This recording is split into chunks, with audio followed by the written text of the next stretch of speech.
Friends, இப்போ நம்ம இன்னைக்கு நம்ம என்ன பார்க்க போறோம் அப்படின்னா சிறுகீரையோட பொரியல் தான் பார்க்க போறோம். இதுதான் சிறுகீரை. ஸோ நிறைய பேத்துக்கு தெரியாது இதில் எவ்வளோ நன்மைகள் இருக்குது, எவ்வளோ பயன்கள் இருக்குன்னு. இதோட விலை பார்த்தீங்கன்னா 10 ரூபாய் தான். ஸோ இதில் அவ்வளோ மருத்துவ குணம் இருக்குது. அதை பார்க்கறதுக்கு முன்னாடி அதில் என்னென்ன எப்படிலாம் பொரியல் செய்கிறோம், அதில் என்னென்ன சத்தெல்லாம் இருக்குது அப்படின்னு பார்க்கறதுக்கு முன்னாடி நம்ம சேனலை ஃபஸ்ட் தடவை பார்க்குறீங்க அப்படின்னா சப்ஸ்கிரைப் பண்ணிக்கோ, கூட இருக்க பெல் ஐக்கனை கிளிக் பண்ணிக்கோங்க, வீடியோ ஸ்கிப் பண்ணாமல் பாருங்கள். இப்போ நான் இது தேவையான பொருட்கள் என்னென்ன, இந்த பொரியலுக்கு எப்படிலாம் செய்யணும் அப்படிங்கிறது தான் இப்போ நம்ம பார்க்கலாம். ஓகே, அதுக்கு முதல் சிறுகீரையை நான் சின்ன சின்னதாக இதை இப்படி கட் பண்ணி எடுத்துட்டேன். கட் பண்ணி எடுத்து அப்புறமா கத்தியை வச்சு நல்லா சின்ன சின்னதாக பொடிசாக கட் பண்ணிட்டேன். கட் பண்ணி நல்லா 3-4 தடவை வாஷ் பண்ணி வச்சுருக்கேன். ஒரு சின்ன வெங்காயம் 20 வெங்காயத்தை நான் சின்ன சின்னதாக நறுக்கி வச்சுருக்கேன். ஒரு தேங்காய் மூடியை நான் துருவி வச்சுருக்கேன்.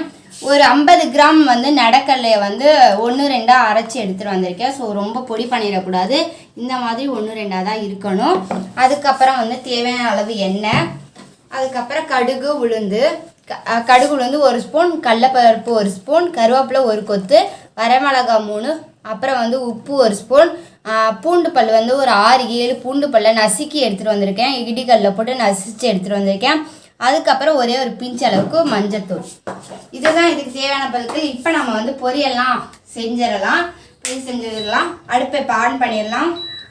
ஓகே, இப்போ ஆன் பண்ணி இதில் என்னென்னலாம் இருக்குது அப்படின்னு பார்த்தீங்கன்னா, என்னென்ன சத்தெல்லாம் இருக்குது அப்படின்னு பார்த்தீங்கன்னா, இரும்பு சத்து, மாவு சத்து, 99% தண்ணி சத்து இருக்குது. ஸோ இது குழந்தைங்களுக்கு கண்டிப்பாக கொடுக்கலாம். குழந்தைங்கள் நிறைய பேர் சாப்பிடாமலாம் இருப்பாங்க இல்லையா, அந்த குழந்தைங்களுக்கு கண்டிப்பாக கொடுத்தீங்க அப்படின்னா பசித்தன்மையை இன்னும் தூண்டும். அதுக்காக சாப்பிடலாம். இப்போ உள்ள குழந்தைங்கள்லாம் கண்டிப்பாக கீரையாக சாப்பிடுங்க, எனக்கு கீரை வேணாம், ஸ்நாக்ஸ் தான் வேணும் அப்படின்னு கேட்பாங்க. ஸோ நம்ம தான் ஊட்டி பழக்கணும். இப்போயே கீரையே சின்ன வயசுலேருந்து கொடுத்து பழக்கணும். அப்போ தான் அவங்க பெரிய வயசில் ஆனதுக்கப்புறம் ஓரளவுக்கு சாப்பிட்டு பழகுவாங்க. இப்போ 3 ஸ்பூன் அளவுக்கு எண்ணெய் ஊற்றியாச்சு. கடுகு உளுந்து 1 ஸ்பூன் அளவுக்கு போட்டுடலாம். ஸோ கடுகு உளுந்து 1 ஸ்பூன் அளவுக்கு போட்டாச்சு. அதை லைட்டாக வெடித்து வரட்டும். வெடித்து வந்ததுக்கப்புறம் நம்ம கடலைப்பருப்பு சேர்த்துடலாம். யாருக்கெல்லாம் கீரை பிடிக்கும், அந்த கீரையில் எந்தெந்த கீரை பிடிக்கும் அப்படின்னு கமெண்ட் பண்ணுங்கள். இப்போ நம்ம கடலைப்பருப்பை கொட்டிடலாம். 1 ஸ்பூன் அளவுக்கு கடலைப்பருப்பை போட்டு கடலைப்பருப்பும் லைட்டாக வறுத்து எடுத்துடலாம். அடுத்ததாக நம்ம கருவேப்பிலை சேர்த்துடலாம். அதுக்கப்புறம் 3 வரமிளகாய் சேர்த்துடலாம். அதுக்கப்புறம் ஒரு 5-6 பூண்டு பல்லை நசுக்கி வச்சுருக்கோம் இல்லையா, அதை சேர்த்துக்கலாம். ஸோ பூண்டு இந்த மாதிரி பூண்டு இதெல்லாம் குழந்தைங்களுக்கு பூண்டு, வெங்காயம் இதெல்லாம் சேர்த்து கொடுக்கையில் ஸோ கீரையோட சத்து ரொம்ப அதிகமாக இருக்கும். கண்டிப்பாக குழந்தைங்களுக்கு செஞ்சு கொடுக்கலாம். இப்போ பூண்டை போட்டாச்சு. அடுத்ததாக நம்ம வெங்காயத்தை சேர்த்துடலாம். இப்போ வெங்காயத்தை சேர்த்தாச்சு. ஒரு 2 நிமிஷம் வெங்காயம் கலர் சேஞ்ச் ஆகிற வரைக்கும் நம்ம லைட்டாக வதக்கி விட்டுறலாம். ஒரு 2 நிமிஷம். இப்போ வெங்காயத்தோட கலர் சேஞ்ச் ஆகிடுச்சு. இந்த ஸ்டேஜில் நம்ம மஞ்சத்தூள் ஆட் பண்ணிக்கலாம். ஸோ ஒரு பிஞ்ச் அளவுக்கு, அதுக்கப்புறம் 1 ஸ்பூன் அளவுக்கு உப்பு, அதையும் சேர்த்துடலாம். இப்போ நல்லா கிளறி விட்டுடலாம். கிளறி விட்டதுக்கப்புறம் நம்ம அடுத்ததாக கீரையை சேர்த்துடலாம். கீரையில் மெயினாக என்ன பண்ணக்கூடாதுன்னா தண்ணி ஊற்றவே கூடாது. ஸோ அதுவாக சுண்டி வரும். எப்படி இருக்குது பார்த்தீங்களா சிறுகீரை. உங்களுக்கு என்னென்ன கீரை பிடிக்கும் அப்படின்னு சொல்லுங்கள். என்னென்ன கீரையில் எப்படி செஞ்சால் பிடிக்கும் அப்படின்னு கமெண்ட் பண்ணுங்கள். உங்களுக்கு என்ன கீரை என்ன பிடிக்கும்? எனக்கா? முருங்கைக்கீரை. முருங்கைக்கீரை பிடிக்குமா? சரி. என்ன கேட்டிங்கன்னா கீரையே பிடிக்காது. இப்போ நான் கீரை நிறைய போட்டப்போ உங்களுக்கு தெரியும், ஃபுல்லாக இருந்துச்சு. இப்போ பார்த்தீங்கன்னா கீரை எத்தினோடு ஆயிரும். இவ்வளோதான். கீரை பார்க்கையில் நிறைய பெருசாக நிறைய இருக்க மாதிரி இருக்கும், ஆனால் துக்குனுண்டாக தான் இருக்கும்.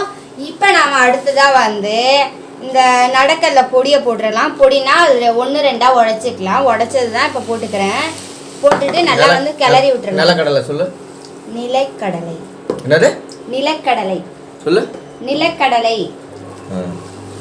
இப்போ நிலக்கடலையே போட்டாச்சு. அடுத்ததான் நம்ம தேங்காய் பூ திருவி வச்சுருக்கோம். ஸோ அதையும் போட்டுடலாம். கீரைனால தேங்காய் பூ போட்டால் தான் நல்லா அது ஒரு டேஸ்ட்டாக இருக்கும். அது முருங்கைக்கீரைக்கு தேங்காய் பூ போட்டோம்னா இப்போ கீரைக்கு முருங்கைப்பூ வச்சு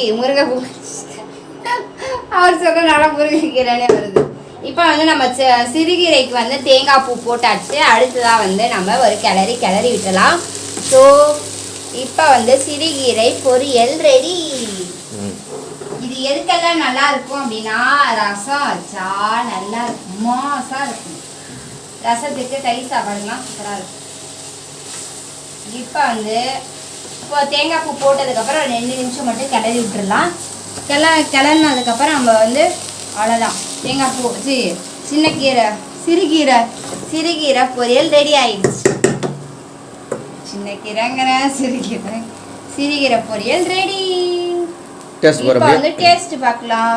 எனக்கு பிடிக்காது, நீங்க தான் டேஸ்ட் இல்லை நீ சாப்பிடு, டேஸ்ட் பாரு. எனக்கு இந்த சோடா குடிச்சது ஒரு மாதிரியா இருக்கு. இங்கே இப்போ தான் சோடா குடித்தேன். இதான் சோடா, பார்த்துக்குங்க எவ்வளோ கூலிங்காக இருக்குது பார்த்தீங்களா வெளியில். சரி சாப்பிட்டு பாரு, ஒரு ஸ்பூன் எடுத்துட்டு சாப்பிட்டு பார்த்து டேஸ்ட் பார்த்து சொல்லுங்க. நல்லா இருக்கு. பிடிக்கவே பிடிக்காது கீரைன்னு. சரி நான் உங்களுக்காக சாப்பிட்றேன், என்னுடைய சப்ஸ்கிரைபருக்காக. இவ்வளோ எடுத்துருக்கேன் பார்த்தீங்கன்னா, நிறைய எடுத்துருக்கேன். ஊதிட்டு தின்னு, வாயில் சுட்டுற போது.